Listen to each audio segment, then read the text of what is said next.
Hello, আমি আম্মি বলছি। আমি আজকে ওই তোমাদের যে একটা স্পেশাল গল্প নিয়ে যে আলোচনা করছিলাম, ভালোবাসার অত্যাচার, সেই গল্পটা নিয়েই আজকে আরেকটু আলোচনা করব।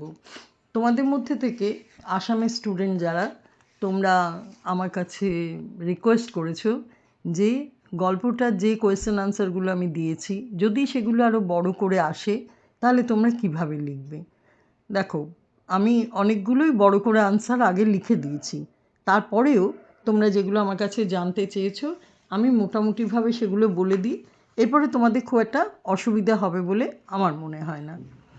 যেমন ধরো,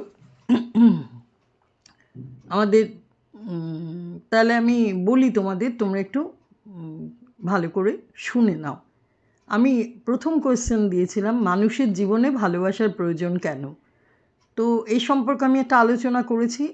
তো প্রথমে যতটা বলেছি আগের ভিডিওতে, ওটা তো লিখবেই। তারপর যদি এটা ধরো বেশি মার্কসের কোয়েশ্চেন হয় তাহলে একটু অ্যাড করে দাও। কি অ্যাড করবে? হ্যাঁ, এইভাবে লেখো, ভালোবাসা হলো এমন একটা বন্ধন যাকে কোনোভাবেই অস্বীকার করা যায় না। বাবা মা ভাই বোন, এতে রক্তের সম্পর্ক থাকে বলে তা জন্ম থেকেই অনেক বেশি দৃঢ় বা মজবুত হয়। ভাই বা বোন কেউ আঘাত পেলে তারা দুজনেই দুঃখ পায়।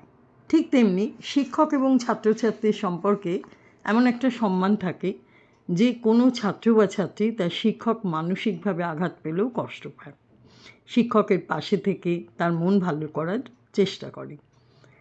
সহপাঠী বা সহকর্মীরাও একে অন্যকে ভালোবাসার বন্ধনে আবদ্ধ করে রাখে। তাই সমাজের প্রতিটি স্তরেই ভালোবাসার প্রয়োজন, নয়তো সমাজের কেউ ভালোভাবে বাঁচতে পারে না। তো আমি প্রথমে যেটা বলে দিয়েছিলাম মানুষের জীবনে ভালোবাসার প্রয়োজন কেন, তা সেখানেও আমি বেশ অনেকটাই বলেছিলাম। তারপর তোমরা এইটুকু অ্যাড করলে তোমাদের যে বড় কোয়েশ্চেন, যদি এটা বেশি নাম্বারের কোয়েশ্চেন আসে তাহলে কিন্তু তোমরা লিখতে পারবে। হলো তো? এবার আসছি আমি 2 নম্বর প্রশ্ন। ওখানকার 2 নম্বর প্রশ্নটা দেখে নেবে। 2 নম্বর প্রশ্নে কী আছে? ভালোবাসার অত্যাচার কী রূপে হয়, বা কোন অত্যাচারকে ভালোবাসার অত্যাচার বলা যায়।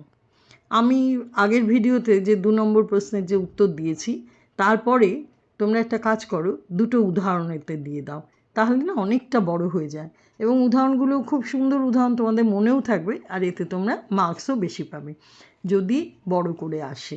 ঠিক আছে? যেমন এখানে একটা উদাহরণ হলো, ছেলে দূর দেশে ভালো চাকরি পাওয়া সত্ত্বেও মা তাকে যেতে দেয় না। একটা ছেলে, সে খুব সাধারণ ঘরের ছেলে, সে তার পড়াশুনোয় তার অধ্যবসায়ে সে দূর দেশে একটা ভালো চাকরি পায় এবং সে তার মার কাছে অনুমতি নিতে চায় যে সে সেখানে যাবে। কিন্তু মার ভেতর থেকে মার এমন জেদ যে মা বলে যে তিনি ছেলেকে ছাড়া থাকতে পারবেন না। তো মায়ের এই জেদকে মান্যতা দিয়ে ছেলে তার ইচ্ছা পূরণ করতে পারে না। তো এটা কি হলো? এটা হচ্ছে মার ছেলের উপরে মানসিক অত্যাচার করা, যা হয়তো তিনি নিজেও বুঝতে পারছেন না। তিনি ভাবছেন আমি থাকতে পারবো না, এটাই বড় কথা, কিন্তু সেটা নয়। ছেলেটা বাইরে গেলে তার যে উন্নতিটা হতো সেটাও কিন্তু মার দেখার বিষয়, কিন্তু এটা সেখানে হয় না। তো এটাও কিন্তু একটা ভালোবাসার অত্যাচারের উদাহরণ। আরেকটা উদাহরণ দিই, একটি ছেলে একটি পাত্রীকে পছন্দ করেছে, তাকে ভালো লেগেছে, কিন্তু তার বাবার সেই পাত্রীকে পছন্দ নয় এবং তিনি তার পছন্দ মতো এক ধনী কন্যার সঙ্গে ছেলের বিয়ে দেন।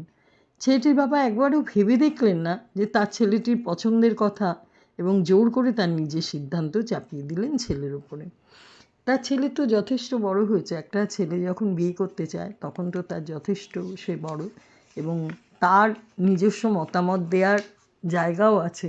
কিন্তু এই বড়রা অনেক সময় ভাবে যে তার ছেলে বা তার মেয়ে তারা এগুলো বুঝতে পারে না, তাই তারা নিজেদের মতটাই চাপিয়ে দেয়, অর্থাৎ তাদের ভবিষ্যৎ ভালো হবে এই ভাবনা ভেবে তারা তাদের নিজেদের মত চাপিয়ে দেয়। তো এই দুটো উদাহরণ যদি ওটার সঙ্গে তুমি অ্যাড করে দাও, তোমাদের যে কোয়েশ্চেনটা আসছে ভালোবাসার অত্যাচার কী রূপে হয় বা কোন অত্যাচারকে ভালোবাসার অত্যাচার বলা যায়, আমি যে উত্তরটা লিখে দিয়েছি তারপরে তোমরা এই দুটো উদাহরণ দিয়ে দিলে তোমাদের মার্কসও বেশি পাবে। এরপরে এসছি 6 নম্বর কোয়েশ্চেনে। সেখানে আছে ভালোবাসার অত্যাচারে যে চতুর্বিধ পীড়নের কথা বলা হয়েছে তা কী। তো আমি ওইখানে যে কোয়েশ্চেনটা ছিল তার আনসারে আমি বলেছি চতুর্বিধ পীড়ন কী, কীভাবে হয় না হয়। এবার তুমি যদি দেখো যে বড় কোয়েশ্চেন আসছে, তাহলে সেখানে আরেকটু অ্যাড করে বলতে হবে যে আমরা তো বলেছি যে বাহুবলের একটা পীড়ন আছে, একটা ধর্মের অত্যাচার আছে, একটা সমাজের অত্যাচার আছে, আর একটা ভালোবাসার অত্যাচার আছে। প্রথমেই আসি সবলের অত্যাচার। চিরকালই কী হয়, শক্তিশালী মানুষ কম শক্তিশালী মানুষের ওপর অত্যাচার করে তাদের মত চাপিয়ে দেয়, এবং দুর্বল মানুষ সেসব ভয় মানতে বাধ্য হয়, কারণ তারা তো নিজেদের মত প্রকাশ করতে পারে না, করলেই সেই শক্তিশালী মানুষরা তাদের উপরে মারধর করতে পারে। তারপরে এলো ধর্মের অত্যাচার। ধর্মের অত্যাচারটা কিন্তু সেই হিসেবে এখনও বন্ধ হয়নি, সেটা এখনও চলছে। অশিক্ষিত বা কম শিক্ষিত মানুষেরা ধর্মের নামে যা করতে বা মানতে বলা হয় তার নির্দ্বিধায় মেনে নেয়। কেন মেনে নেয়? এই ভেবে যে ধর্মের নামে যা কিছু বলা হয় তা তাদের ভবিষ্যৎ জীবনের পক্ষে উপকারী, এবং ধর্ম নির্দেশিত পথে না চললে অমঙ্গল অবশ্যম্ভাবী। তো ধর্ম এমনই একটা জিনিস যে যেটার ওপর নিয়ে মানুষ কিন্তু ধর্মটাকে নিয়ে ব্যবসা করে, এবং সেই তার মধ্যে কিন্তু এই অল্প শিক্ষিত বা অশিক্ষিত লোকেরা আরও বেশি জড়িয়ে পড়ে, অনেকেই জড়িয়ে পড়ে। কারণ ধর্ম এমন জিনিস না, তাকে লোকে ভয় পায়, কোনো একটা কিছু নিয়ে তারা আঁকড়ে থাকে। অনেকেই আছেন তারা এই এর দ্বারা পরিচালিত, ওর দ্বারা পরিচালিত, অনেক সাধু সন্ত দ্বারা তারা পরিচালিত। তো তাদের কি হয়, তারা কিন্তু তারা যা বলেন সেটাকে তারা কিছু না ভেবেই তারা সেই পথেই চলতে থাকেন। তারপর আসে কি সমাজের অত্যাচার। যেমন স্থানীয় ব্যক্তিরা যা খুশি তাই করেন, এবং ধরো যে মোড়ল, সে তার পদমর্যাদার ভয়ে, তার পদমর্যাদা এমন যে সেই ভয়ে স্থানীয় লোকেরা তাদের দেখানো পথেই চলতে বাধ্য হয়, নয়তো সমাজের অধিকাংশ লোকই তাদের বিরুদ্ধে চলে যাবে, তাই না? গ্রামের যিনি মোড়ল, মানে যিনি মাথা বলা চলে, তিনি এমন কিছু মানে এমনভাবে তিনি কথা বলেন বা তিনি বলে দেন এটা এই করতে হবে, ওটা ওই করতে হবে। তো সবাই কিন্তু সমাজের এই অত্যাচারটা অনেকেই মেনে নেয়। তার কারণ হচ্ছে সে যদি না মানে তাহলে তার উপরে কিন্তু অত্যাচার হবে। এরপর আছে কি ভালোবাসার অত্যাচার, যা যুগ যুগান্তর ধরে চলে আসছে। ভালোবাসার মানুষেরা ভাবতেই পারেন না যে তাদের অনুগত ব্যক্তিদেরও নিজস্ব মতামত আছে, যা প্রয়োগ করলে তাদের ক্ষতির সম্ভাবনা নেই, কিন্তু তা হবার নয়, কারণ বড়রা মনে করেন যে তাদের ভাবনাই সঠিক, তাই অন্যদের ভাবনার মূল্যও দেন না। এভাবেই নানা রকম শারীরিক ও মানসিক, ধর্মীয় এসব অত্যাচারের মধ্য দিয়ে মানুষ জীবনযাপন করে।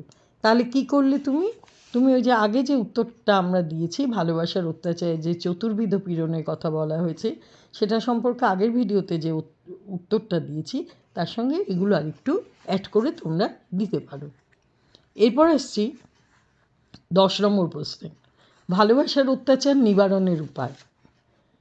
এই ভালোবাসার অত্যাচার নিবারণের উপায় এটা আমি আগে বলেছি, তবে যেটা যতটুকু বলেছি তারপরে এইটুকু অ্যাড করে নিতে পারো যদি বড় কোয়েশ্চেন হয়। কোনো মানুষ যদি সত্যিই কাউকে ভালোবাসে তবে তার মতামতের বা কথার মূল্য দেওয়া উচিত। বড়রা হয়তো কখনোই তার প্রিয়জনের ক্ষতি করতে চান না, এটা ঠিক, কিন্তু মনে মনে ভাবেন যে তিনি যেভাবে ছোটদের নির্দেশ দেবেন তারাও সেটা প্রশ্ন না করে সেভাবেই মেনে নেবে, কারণ বড়রা জানেন যে তারা অনেক বেশি জানেন, ছোটরা একদমই কিছু জানে না। এই ভাবনাটা যে কত বড় ভুল তা একবার ভাবলেই বোঝা যায়।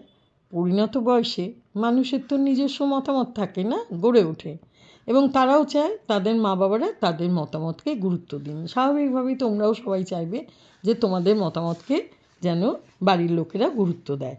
এভাবে যদি স্বার্থশূন্যভাবে এবং অহং বর্জিত হয়ে, যে এই আমার কথা শুনলো না এরম ব্যাপার না, অহং বর্জিত হয়ে যদি ছোটদের মতামত শোনেন এবং গুরুত্ব দেন, তাহলেই কিন্তু অনেকাংশে ভালোবাসার অত্যাচার কমে।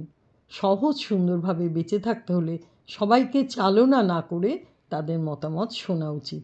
স্বার্থ শূন্য হয়ে অন্যের মতকেও গুরুত্ব দেওয়া উচিত। এভাবে না হলে কিন্তু ভালোবাসার অত্যাচার আমরা কেউ মেটাতে পারবো না, কারণ এটা যুগ যুগ ধরে হয়ে আসছে, এটা আজও চলেছে। তার কারণ হচ্ছে আমরা কেউ কিন্তু সঠিকভাবে সেই পদক্ষেপ নিইনি, এভাবেই হয়ে থাকে। তাহলে তোমাদের আমি কিন্তু মোটামুটি যা যা তোমরা বলেছিলে আমি সবগুলোরই উত্তর দিয়ে দিলাম। তোমাদের সামনে পরীক্ষা, আশা করি তোমাদের রেজাল্ট ভালো হবে। আমার যতটুকু কন্ট্রিবিউশন তোমাদের কাছে সেটুকু আমি একটু হলেও তোমাদের সঙ্গে একটু থাকতে পারলাম, আমার ভালো লাগলো।